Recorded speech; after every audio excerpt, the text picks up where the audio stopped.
Vamos ler juntos? Maravilhosa graça, da vida perenal, por Cristo perdoado, vou à mansão real. Hoje eu sou liberto, vivo de Deus, bem perto, pela maravilhosa graça de Jesus. Cantaremos ainda esta estrofe, segunda e terceira estrofe a seguir.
Hoje tivemos o primeiro momento na escola bíblica dominical em que acolhemos os nossos visitantes nessa promoção que a escola bíblica dominical está realizando.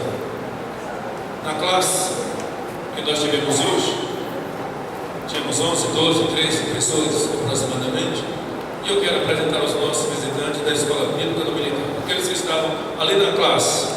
Os que foram convidados para a classe comigo hoje pela manhã, por favor, fiquem de pé.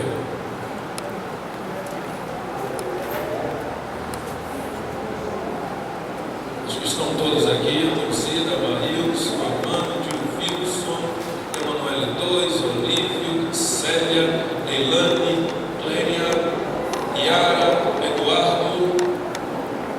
Não, Carlos, você está de pé aí atrás mesmo, por que, Carlos? Acho que está faltando uma pessoa. Emanuele 1, está faltando Emanuele 1, não é? Esses são os nossos convidados, os irmãos convidados a esses para estarem na classe, estiveram presentes. Vamos declarar nossa alegria em tê-los conosco nesta manhã? Agora eu quero pedir aos outros visitantes de outras classes que estiveram também, que se estiverem aqui, por favor, fiquem de pé. Todos aqueles que nos visitam. Eu acho que temos aqui Everaldo.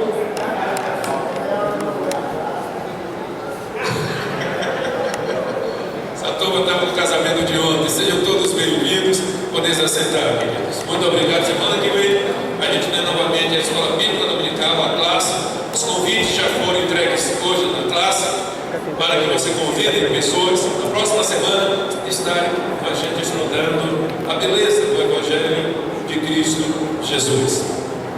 Ontem e essa semana que passou foi uma semana muito corrida e cheia de grandes momentos, de experiências as mais intensas. Na sexta-feira fizemos um culto de gratidão a Deus, porque aprove a Deus na sexta-feira chamar a irmã Araci à sua presença. A irmã Araci faleceu, a esposa do Walter, que está lá na recepção. Mas foi um momento muito precioso, foi um culto maravilhoso na presença do Senhor, de gratidão a Ele, pelos 53 anos da Araci entre nós, que como cremos, pregamos e assim cremos, ela hoje está na presença do Senhor. Precisamos orar a Deus pedindo que o Senhor cada dia mais conforte Walter e Araci, porque quem conheceu os dois sabe da união, da vida conjugal saudável, da boa companhia que um era para o outro. Precisamos orar a Deus para que o Senhor preencha este vazio na vida do nosso querido irmão Walter. Ontem à tarde nós fizemos o casamento da irmã Anaís com Pedro e foi uma celebração muito concorrida, mas foi também uma celebração muito invejada. Eu nunca vi uma celebração tão invejada quanto aquela. Porque o que tem de gente com raiva e pedindo a Deus que dê essa mesma bênção, Senhor. A gente está orando por isso, Senhor, abre as janelas dos céus e derrama essa mesma bênção, a bênção do encontro na vida das nossas irmãs e na vida de alguns poucos irmãos. Mas que o Senhor derrame essa mesma bênção, a bênção do companheirismo, a bênção do casamento. Já à noite, realizamos um outro casamento, que foi o de Douglas e La Rúbia Ala. Eles vão embora para Porto Alegre. Ele já está trabalhando há uns 6 meses, já trabalha lá em Porto Alegre, Polícia Rodoviária Federal. Deverá se transferir para Maceió nos próximos meses, recebeu um propósito para vir para mais perto. Na próxima terça-feira estarão esses dias aqui, experimentando os primeiros dias da vida conjugal. E quando chegar terça-feira, eles estarão viajando para Porto Alegre, aonde Douglas já está trabalhando. Oremos também por este casal. Eles estão começando a vida agora, são tão novos e vão estar distante dos parentes, dos irmãos, que podem dar aquele suporte necessário nos primeiros dias e meses. Vamos orar para que Deus nos ajude, nos ensine e nos socorra, porque Deus é o nosso socorro bem presente. Ele é presente também na hora da angústia. E a última consideração desta manhã: amanhã nós estaremos novamente com as reuniões preparatórias para o 10º encontro de jovens com Cristo, que já está às portas.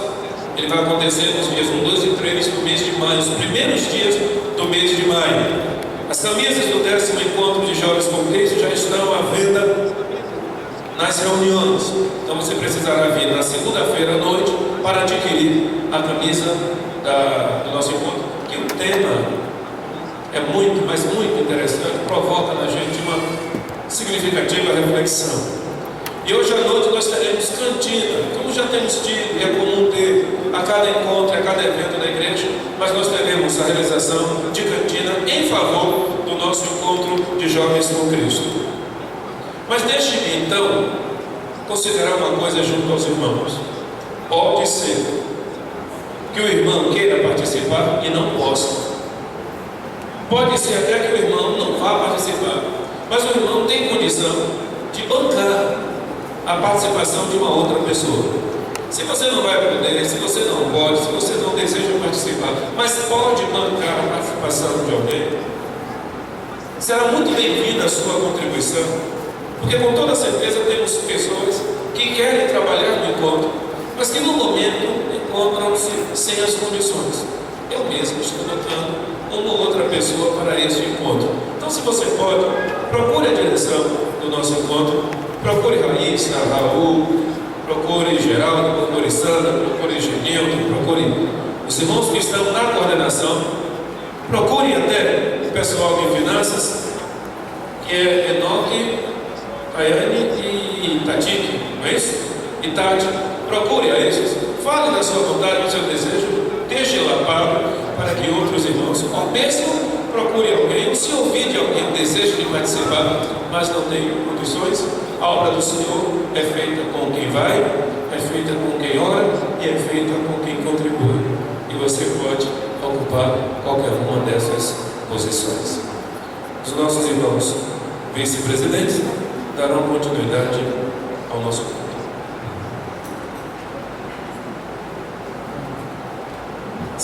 Vamos colocar de pé? Nós estaremos recitando o nosso tema anual. Depois faremos a leitura da palavra de Deus. Eu gostaria de ouvir a igreja recitando o tema anual. Crescimento saudável. Coração missionário. Ela anuncia o Evangelho de Cristo em todo o tempo. E é baseado no que está escrito em Atos, capítulo 5, 42.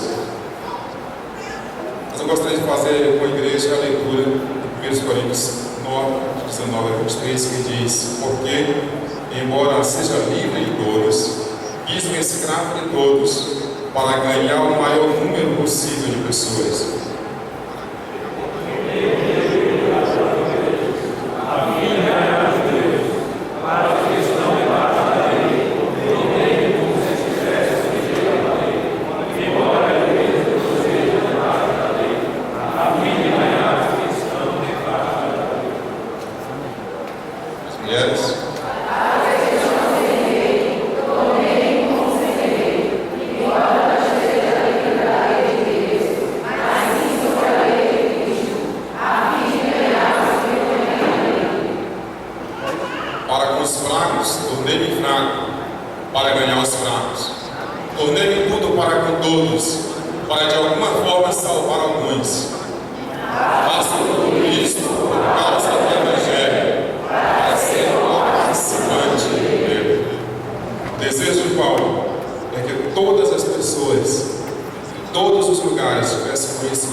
A graça e a paz do Senhor Jesus, amém?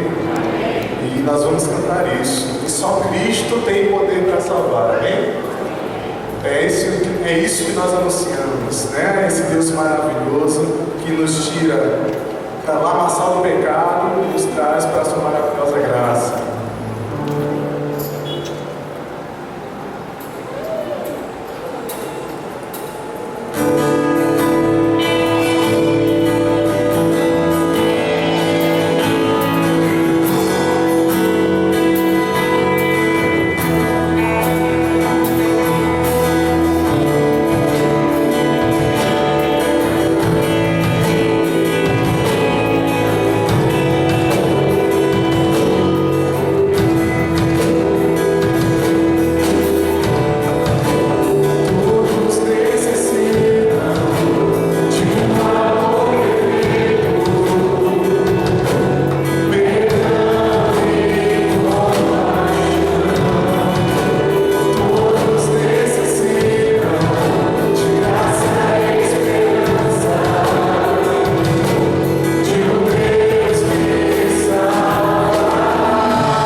O refrão dela diz: Hosana, Hosana, Hosana nas alturas.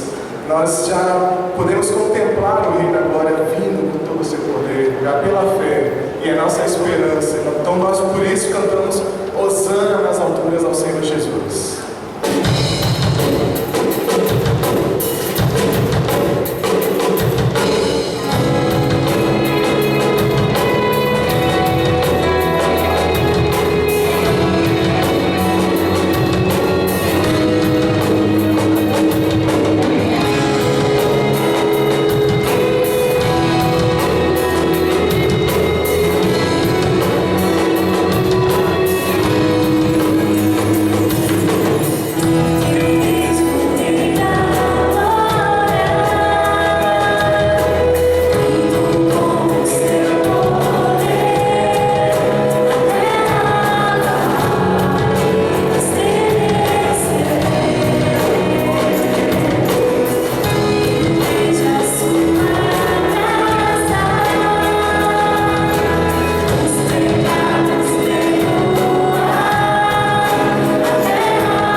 quando Ele passa, tudo ganha vida. Esse rio é Jesus, nós vamos cantar isso agora. Quero beber mais e mais esse rio que é o Senhor Jesus.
Coração missionário anuncia o Evangelho de Cristo com palavras e ações.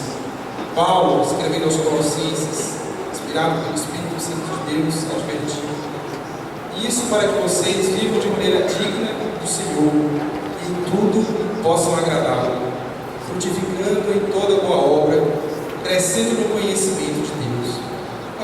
Nós ainda faremos todos juntos a leitura de 1 Pedro, capítulo 4, versículos 10 e 11, conforme está projetado. Todos comigo. Cada um exerça o dom que recebeu para servir os outros, administrando fielmente a graça de Deus em suas múltiplas formas.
Aleluia.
usado. Hoje pela manhã, na escola bíblica dominical, na classe convencional, nós temos duas classes alternativas. Nós estudamos acerca de um personagem da Bíblia. Quem participou da EBD em que nós estudamos a literatura do livro de Atos? Por favor, levante as mãos. Quem estava na escola bíblica dominical, mas levante a mão aqui para tocar no teto. Deus abençoe a esses irmãos. Agora um momento mais vexatório. Quem não estava na escola bíblica dominical hoje, quem não estudou na escola bíblica dominical, levante a mão, confesse o pecado. Os que estudaram, ficam com a vermelha. Os que foram para a escola bíblica dominical, dá uma olhadinha, vê se do seu lado tem alguém que não foi para a EBD, você que foi. Chegue perto dele e diz: irmão, você precisa vir para a EBD, faz isso agora.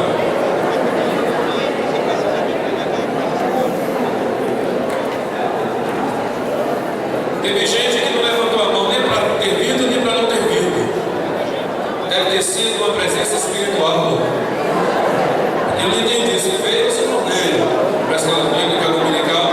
Esse momento aqui tem sido precioso na vida da gente, que é quando a gente estuda a literatura, quando a gente estuda a palavra. Quem foi o personagem de hoje que nós estudamos? Eu não ouvi. Quem foi? Filipe.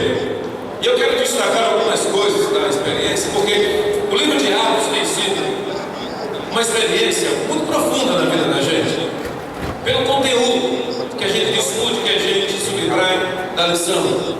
Na última lição, semana passada, nós não tivemos. Na última lição, nós vimos a experiência de Estevão. Quando Estevão, discutindo no Sinédrio, ele enfrenta o Sinédrio, acaba sendo apedrejado. A igreja sofre perseguição por conta disso, depois da morte dele. Saulo estava lá presente e viu quando Estevão estava sendo apedrejado, pelo discurso, pela palavra, pela postura, pela fé. Ele morre contemplando a Deus, olhando para o Senhor, ele entrega a sua vida a Deus e não perde nada, porque ele sai de uma terra onde Deus está com ele e vai para um lugar onde Deus estará permanentemente com ele. Depois que ele morre, a igreja sofre perseguição.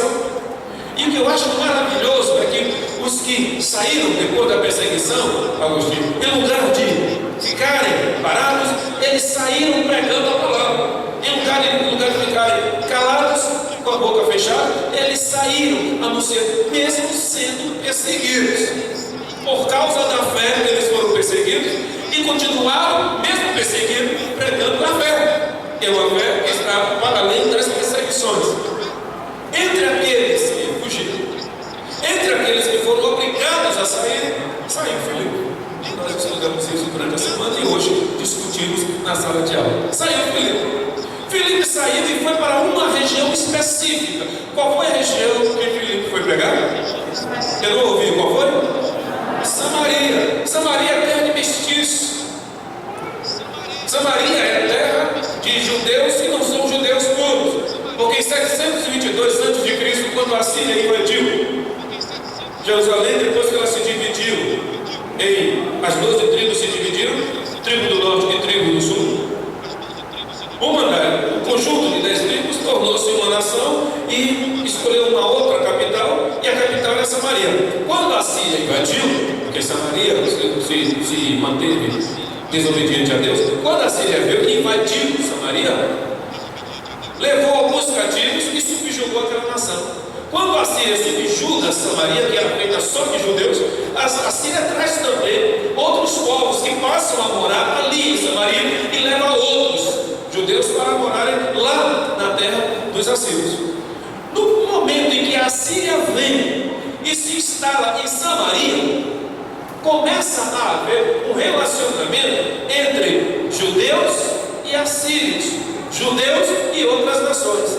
Esta mistura, esse envolvimento entre os assírios e os samaritanos cria uma nação impura, uma nação maculada de acordo com os judeus, porque agora já não eram mais judeus puros, eram judeus que tinham nascido de um envolvimento com uma nação pagã. E como os judeus sempre foram exclusivistas, quando isso acontece, os judeus da começaram então a rivalizar, e a partir de então passaram a achar que aqueles não eram judeus puros. Por isso, um elegeu um monte para adorar a Deus, o outro elegeu outro monte para adorar a Deus. Então cada um adorava, e essa dificuldade se arrastou até os tempos de Jesus. Para o judeu puro, os samaritanos não precisavam nem mereciam o evangelho, porque eles eram mestiços. E quando há perseguição, Filipe vai exatamente para Samaria, e lá em Samaria ele prega o evangelho. E os samaritanos pela primeira vez escutam, pela segunda vez escutam a pregação do evangelho, e aí Samaria veio se converter. Neste período, nesse nível, a gente vai encontrar a história de Simão. Quem era Simão? Ele era um mágico, ele vivia das artes mágicas, ele vivia de ludibriar, ele vivia de enganar e ganhava dinheiro com isso. Ele teve uma conversão genuína, verdadeira? Há uma discussão muito maravilhosa acerca disso, muito densa e intensa, se a conversão dele foi verdadeira ou não foi verdadeira. Porque observe o seguinte, ele se converte encantado com aquela proposta nova de fé. Até aí tudo bem. E quando ele começa a frequentar, Célia, ele começa a frequentar a esposa do Bob, que eu tive o prazer de conhecer hoje, mestre Bob. Ele começa a caminhar com os discípulos, de repente ele vê que o ministério dos discípulos era marcado por sinais e milagres. Silvana, aí ele fica encantado com aquilo, e encantado com aquilo, ele diz assim: vem cá, me dá esse poder também. Eu quero esse poder para que com quem eu lidar, com quem eu estiver, e puser as mãos, ele também receba isso. Se no primeiro momento ele faz uma conversão por uma boa razão, no segundo momento ele pontifica sem entender o caminho que deve seguir e pega os valores antigos para viver uma nova vida. Não se pode viver uma nova vida com Cristo com os valores antigos. Ele entra, sai de uma vida de engano, passa a andar com os discípulos e agora quer pegar, sério, essa nova verdade e usar para enganar de novo. Bom, o resultado os irmãos já sabem, o sermão bravo, duro, que ele ouviu. E o que eu acho mais maravilhoso, Caís, é que em lugar dele dizer assim: não quero mais ser crente, o que aquele cara me disse é para arrebentar com qualquer um. Porque o apóstolo foi bravo. Estão lembrados que foi o que o apóstolo disse para ele? Alguém está lembrado?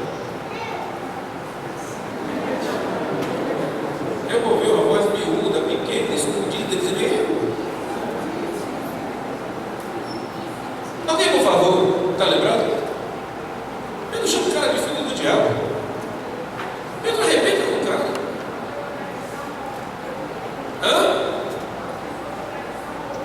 Vá para os quintos dos infernos com essa sua ideia.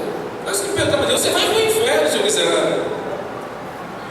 E o cara ouve tudo aquilo, Gilson. E o lugar do homem desandar, desabar, fugir, se mandar, não querer mais saber de crente, o que foi que ele pediu? Irmão, não faça isso não, olha por mim. Se fosse eu iria morrer de vergonha. É uma ação, um bocado de maldição em alguém, a pessoa humildemente grava e pastor, não faça isso comigo. Pare por mim, para que eu possa me converter.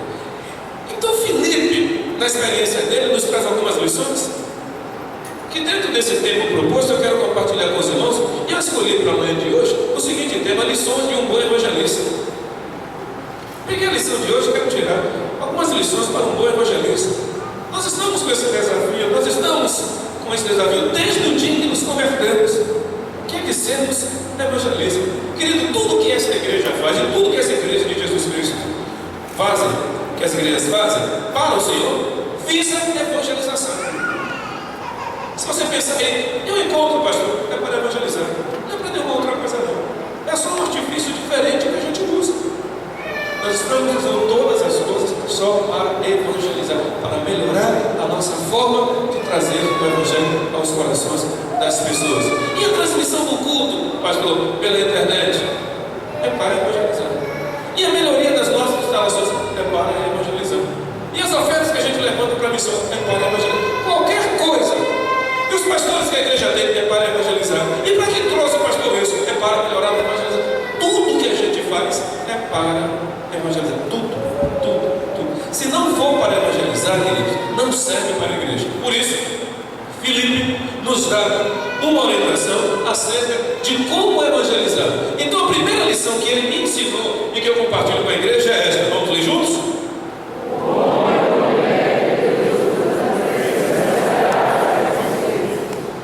Um homem e uma mulher, volta para o outro. Um homem e uma mulher que Deus usa precisa superar os preconceitos. E onde é que aparece aí a superação de preconceitos? Eu só estou ouvindo, quero ouvir línguas inteligíveis em relação ao eunuco, mas tem uma outra mais forte. Eu até falei agora pela manhã. Os samaritanos não mereciam, segundo o judeu, era um povo que não merecia ouvir o evangelho. Você conhece gente que na cabeça da gente parece que não precisa do evangelho? Você conhece gente assim? Você conhece alguma pessoa, você conhece um grupo de pessoas, você conhece um tipo de pessoa que na cabeça da gente parece que não merece o evangelho?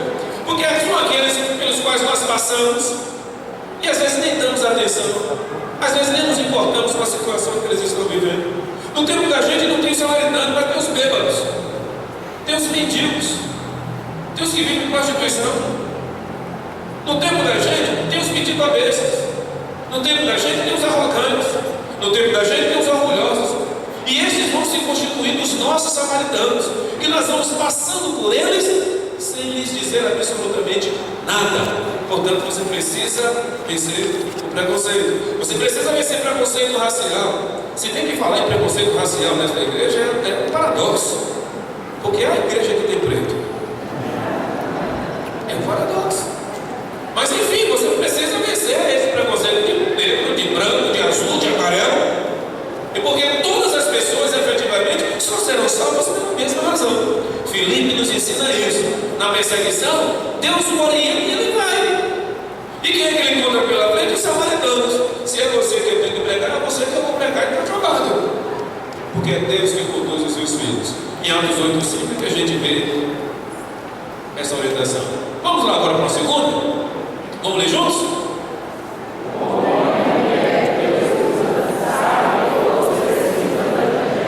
Gente, não tem ninguém neste mundo que não precise do evangelho. Eu estou dizendo no mundo. Não tem ninguém neste mundo que não precise do evangelho. Quem é o etíope? Me dá as características dele. Quem é o etíope? Você estudou na classe, estudou na revista, estudou durante a semana. Era o quê? Um ministro, era um oficial. O que mais? Quem era o etíope? Tesoureiro das finanças da rainha de Candace. Candace era o nome da rainha. Tá, para ser muito mais um título do que o nome dela. Quem era mais o etíope? Era o eunuco, sobre quem havia uma maldição. E no entanto, o cara caminha quilômetros das terras dele até Jerusalém, e ele faz isso porque ele tinha interesse em conhecer as Sagradas Escrituras. O homem tinha sede, e ele faz esse percurso todo. O que é mais interessante, querido, é que podia olhar-se para ele e dizer assim: esse homem é rico, esse homem é poderoso, ele não precisa de nada. Mas não foi isso que Filipe passou. Filipe poderia pensar: eu vou pregar aos pobres. Eu conheço igrejas que se dedicam a alcançar um determinado grupo e faixa etária da sociedade. Eu conheço igrejas que trabalham com pessoas ricas. E me lembro que muitos anos atrás fui convidado para fazer parte de um grupo de uma igreja que tinha um colegiado de pastores que se dedicava a esse tipo de trabalho. Já contei outros que fizeram opção pelos pobres. E se esquece que o Evangelho fez a opção por todos. O Evangelho fez a opção por todos. E quem era Simão? Eu vi água. Quero saber quem era Simão? Era um anjo. Nos dias de hoje, ele poderia fazer e estar dentro de qualquer um grupo que a gente pense que trabalha com as manifestações mágicas fantasiosas. Ele poderia estar no meio de qualquer grupo, até religioso, que usa da manipulação, do medo e da crença e da fé das pessoas. Filipe é aquele que não usa de verdade com a pregação que tem, com os ensinos que faz. Filipe, escuta, o Simão, ele que faz parte daqueles que engodam, daqueles que enganam. E alguns até que usam o conhecimento ou a religião para isso. Estes também precisam ouvir o Evangelho do Senhor Jesus Cristo. Porque se não ouvirem, todos perecerão. Homem e mulher de Deus, ou que Deus usa, sabe que todos precisam do Evangelho. Vai, Felipe prega lá para o samaritano, prega para a multidão. Uma multidão crê em Jesus. No meio do caminho ele encontra o eunuco, ele pimba, vai lá e fala com o eunuco. Na sua jornada ele se bate com o mago, pimba, ele fala também para o mago. Ele não é somente pregador de multidões, mas ele é um pregador também do evangelismo pessoal. Ele fala para as pessoas e fala para pessoas de formação, de conhecimento, de fé, de expressão de fé absolutamente diferente. Ele não tem problema de falar com o testemunho de Jeová, de falar com o Espírito, de falar com o bandista. Ele não tem problema de falar com ninguém. Porque o que ele está pregando é uma verdade que se encaixa perfeitamente na vida de qualquer outro. Ele está apresentando não a doutrina de uma igreja, ele está apresentando o Cristo ressuscitado. Então, homem e mulher que Deus usa sabe que todos precisam do Evangelho. Tem uma outra ideia que eu quero compartilhar. Aquele que quer ser usado por Deus sabe que a arma mais poderosa de Deus qual é? Vamos ler juntos isso em Limeão?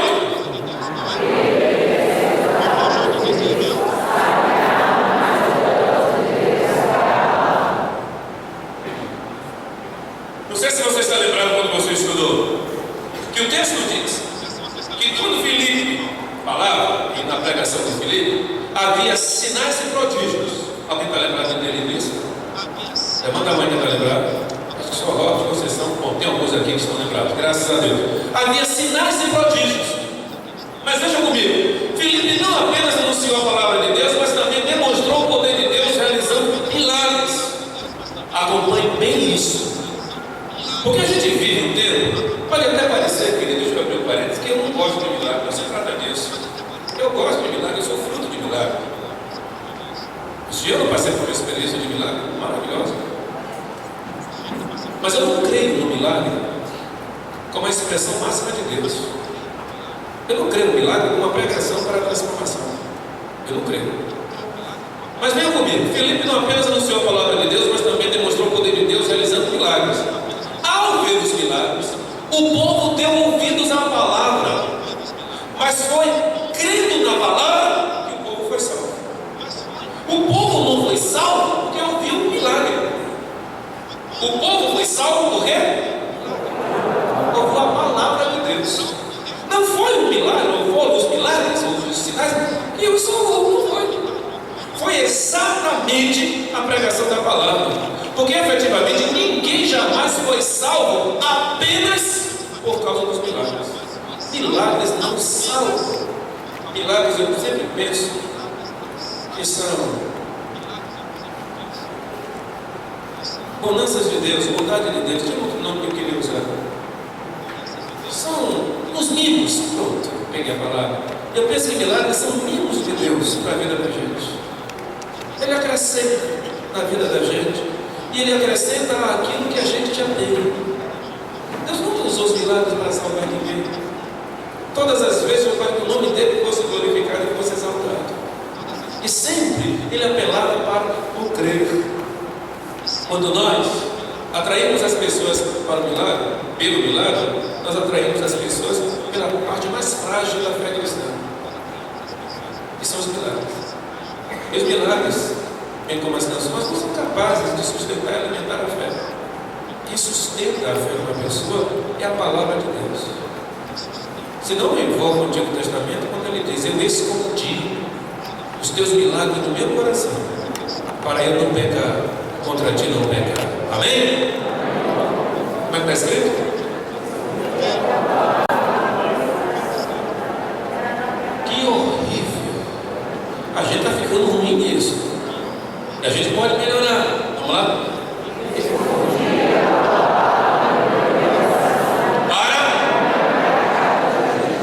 Isso.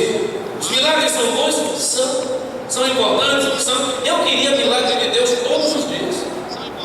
Eu queria na minha vida os milagres de Deus todos os dias. Mas eu tenho certeza que ele ia me tornar insuportável. Mais do que eu já sou. Por isso, Deus, na sua infinita misericórdia, tem nos ensinado que o que nos sustenta não são os milagres. O que nos sustenta é o crer na palavra. Eu só quero ler uma passagem com os irmãos. João 2, 23 a 25. João 2, 23 a 25. Vai na onde?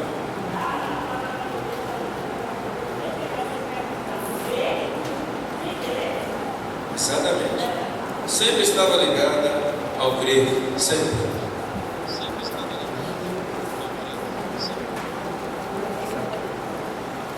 E estando ele em Jerusalém pela Páscoa durante a festa, muitos vendo os sinais que faziam. O que ele disse?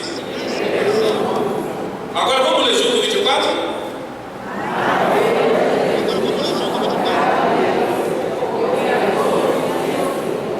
Serve para você? Serve para você? O que o texto está dizendo? Jesus não confiava naqueles que criam os seus milagres. Jesus não confiava. Tanto que mais adiante a gente vai ver, mesmo que é o Evangelho de João, quando ele prega um sermão de arrebentar, aí o povo tenta se afastar dele e ele diz: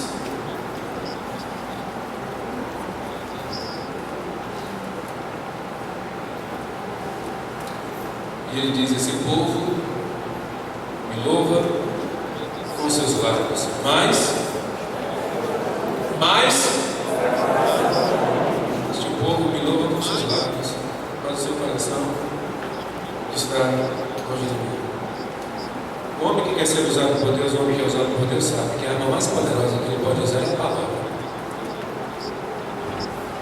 É o conhecimento da palavra, é a confrontação da palavra. Você pode ter argumento contra tudo. Uma pessoa pode argumentar contra tudo. Ela só não pode argumentar contra a palavra. Ela pode interpretar milagres, sinais, feitos, sonhos, pesadelos de qualquer forma. Ela pode contrariar tudo que você falar, mas ela não tem como contrariar a palavra. Nem o diabo tem poder de contrariar a palavra. Por isso, o homem que quer ser usado por Deus usa a palavra. Vamos lá, mais uma tela. A experiência de Filipe deve servir de estímulo para nós em nosso testemunho pessoal do Senhor. Vamos ler ali? Em primeiro lugar, por exemplo, beleza, presta atenção. Foi Deus que dirigiu Filipe até a pessoa certa na hora certa. Estão lembrados como foi? Ele estava lendo as Escrituras. O Espírito Santo disse a Filipe o quê? Eu não ouvi. Os que estudaram a Bíblia sabem. Foi o que o Espírito Santo disse a Filipe? Chega perto, se aproxima. Foi o Espírito Santo quem disse. Quando ele chegou perto, o que o etíope estava fazendo? O eunuco? E ele lia que livro da Bíblia? O que foi que Filipe perguntou para ele? Ele poderia ter perguntado qualquer coisa. Quem é o Senhor? Como é que vai a rainha? Como é que vai a Etiópia? É só para entregar o cara? As vestes ele devia estar numa carroça puxada por bois. Mas ele vai até o oficial e pergunta: você vai entender do que você lê? E pima, gente. Quando o Espírito Santo trabalha, essas coisas acontecem. Na hora ele pergunta, ele sabe lá o que foi que ele perguntou, ele sabe que ele deveria perguntar aquilo, porque algo dentro dele o moveu a fazer aquilo. Ele pergunta: entendes tu o que lê? Como é que eu vou entender se não tem quem me explique? Pronto, vai, deixa eu subir aqui que eu vou começar com você. Espera aí que eu vou chamar meu pastor. Não fez isso. Espera aí que eu vou chamar o evangelista da igreja. Espera aí que eu vou chamar Genil. Por favor, não chame ele não. Espera aí que eu vou chamar Fernando Beto. Não! Ele mesmo subiu e sentou do lado. O que você está lendo? Ah, isso aqui quer dizer isso, isso e isso. Não é sobre Isaías, não. É sobre Jesus Cristo, o Cordeiro. Aí eu vou explicando para ele. E o que aconteceu naquele dia? Um único homem se converteu. E essa única conversão resultou em uma nação inteira. A Etiópia toda conheceu o Evangelho por causa da inspiração de Filipe. Podemos contar com a orientação do Espírito Santo em nosso testemunho, se nós estivermos andando em espírito, orando a Deus e pedindo sua direção. Quem anda em espírito? Eu vou trazer só uma ilustraçãozinha para dizer o que não, o que é não andar no Espírito. O Senhor se apareceu para Jonas e disse para Jonas: Jonas, filho de Amitai, vai até Nínive e prega contra ela, porque a minha ira contra ele subiu até minhas narinas. Agora vai lá e prega. Jonas disse: não vou. Não. Foi para outro canto. Deus vai no encontro de Jonas e diz: meu filho, não foi isso que eu mandei você fazer. Sacode o barco, ameaça a vida de Jonas e põe medo dentro dele, abala as estruturas da confiança pessoal dele, faz com que ele entenda que ele depende de Deus.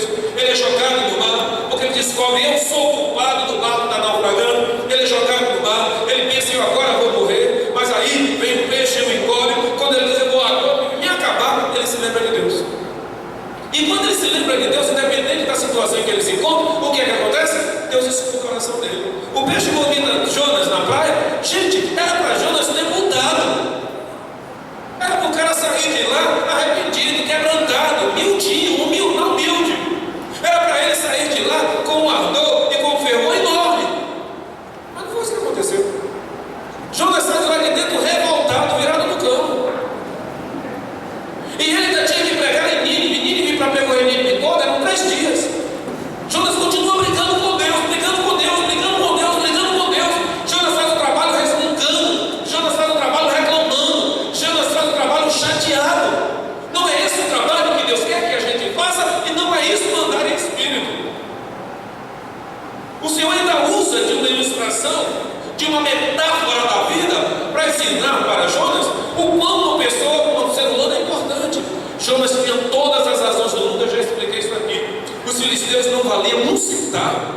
Era um povo miserável, ruim, carniceiro. Era um povo maldoso, malvado. Matavam as pessoas, penduravam suas cabeças em estacas para amedrontar as nações.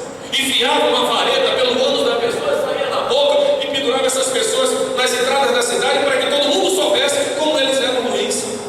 Toda essa história dos filisteus era conhecida. Mas o Senhor disse para Jonas: vai pregar. E ele vai resmungando, ele vai falando. E o Senhor então faz aquela história, a experiência da árvorezinha que cresce, dá uma sombrinha para Jonas. E Jonas diz assim: vida boa de crente é com água, sombra e água fresca.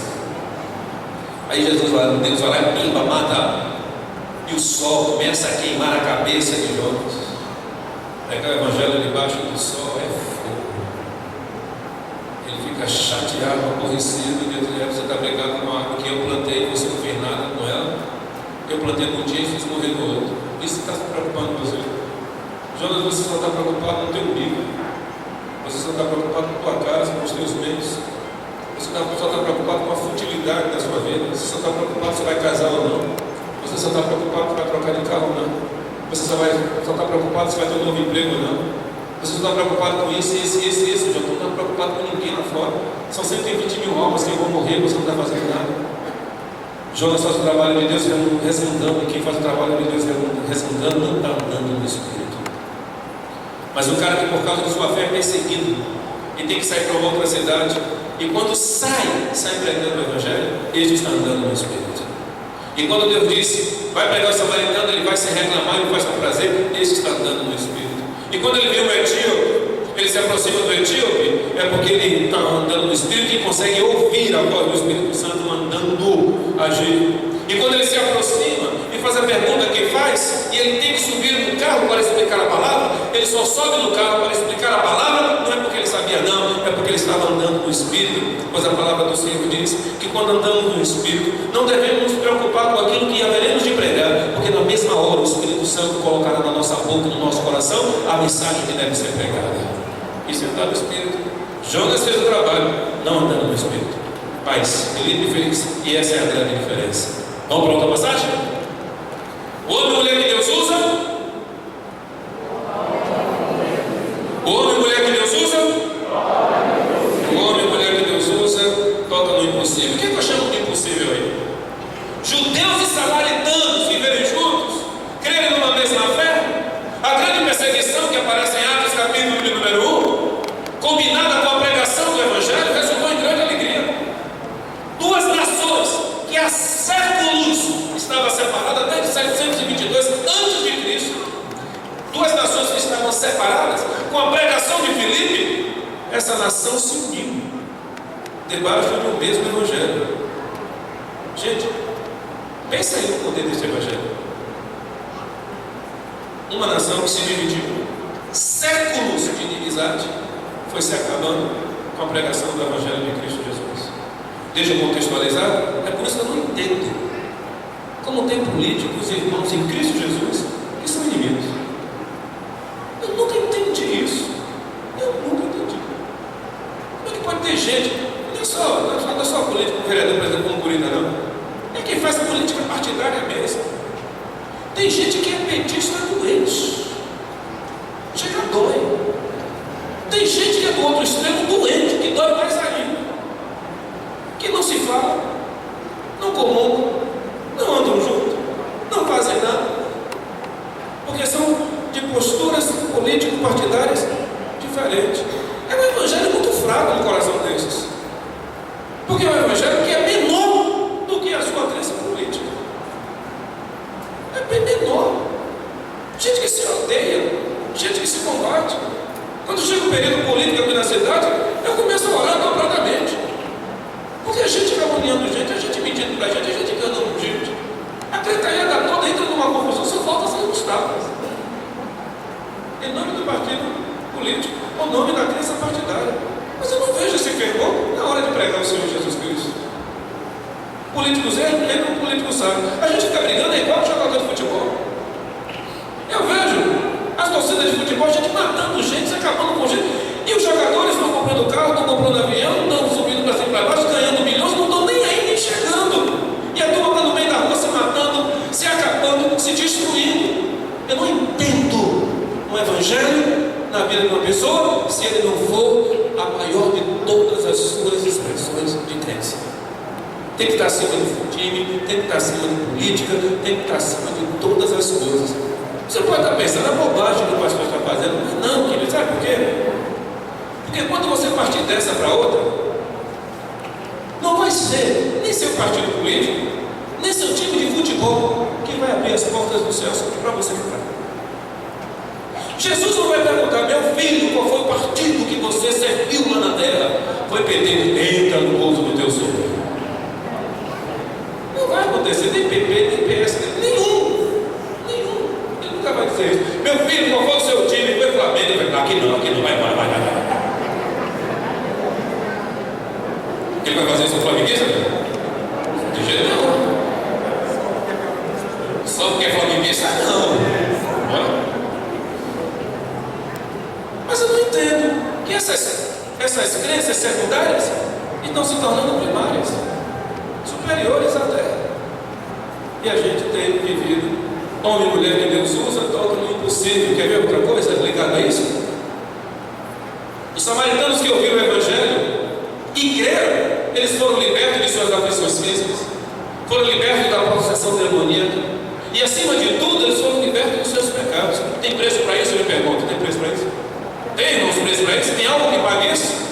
Mas perceba, diz assim, não é de se admirar que houvesse grande alegria, porque o Evangelho havia passado do território judeu para o território samaritano, onde o povo era mestiço de judeus e gentios. Então, anos a fio de inimizade se acabou quando o Evangelho chegou. O nome deste Evangelho é Evangelho da Paz. E a palavra usada, uma das palavras usadas no Novo Testamento é eirene, para a paz. E eirene quer dizer, eu uno um ao outro.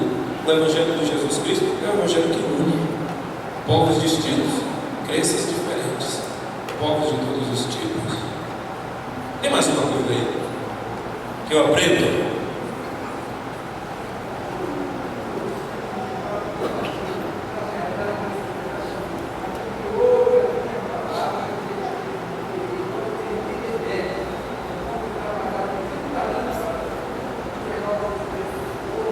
Exatamente. Vamos lá, gente? O homem e mulher que Deus usa?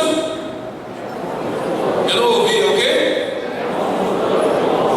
Na sua pregação você tem que construir pontes. No seu testemunho você tem que construir pontes. Ponte une ou separa? Eu não ouvi, une ou separa? Ponte une. A pregação do Evangelho une. Ela não separa. Em sua graça, Deus construiu uma ponte entre dois corpos afastados e tornou os cristãos um só corpo em Cristo. Em breve, Ele estenderia essa ponte aos gentios e incluiria os gentios na comunhão. E olha que aí não está se tratando de gentios não, eram judeus mestiços.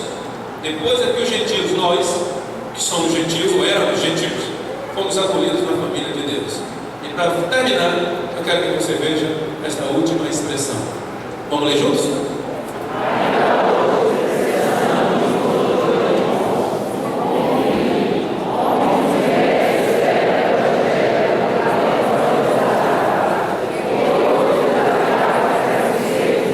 De longa data, de longos dias, de longo tempo. Por todo mundo, a toda criatura. Ainda é? Quem nos ensinou isso foi Filipe. E a história de Filipe está na Bíblia. E que a história da Bíblia nos edifique e nos abençoe. Você tem um desafio, que na verdade não é nem um desafio, é um prazeroso exercício. Falar do Evangelho a pessoas próximas a você. Vamos começar por Jerusalém, por aqueles que estão próximos da gente, por aqueles que estão ligados a gente. Vamos começar falando deste Evangelho. Que Deus nos abençoe nesta manhã. Vamos ficar de pé, o louvor vem para cá. Nós vamos louvar o nosso Deus.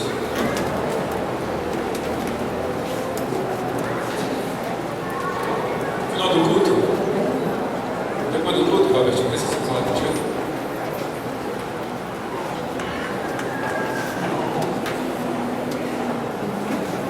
E nós vamos cantar agora. Você que está do outro lado, assistindo pela internet, que o Senhor te abençoe, que a bênção do Senhor seja sobre você, que Ele te sustente, que Ele te fortaleça, e à noite estaremos juntos.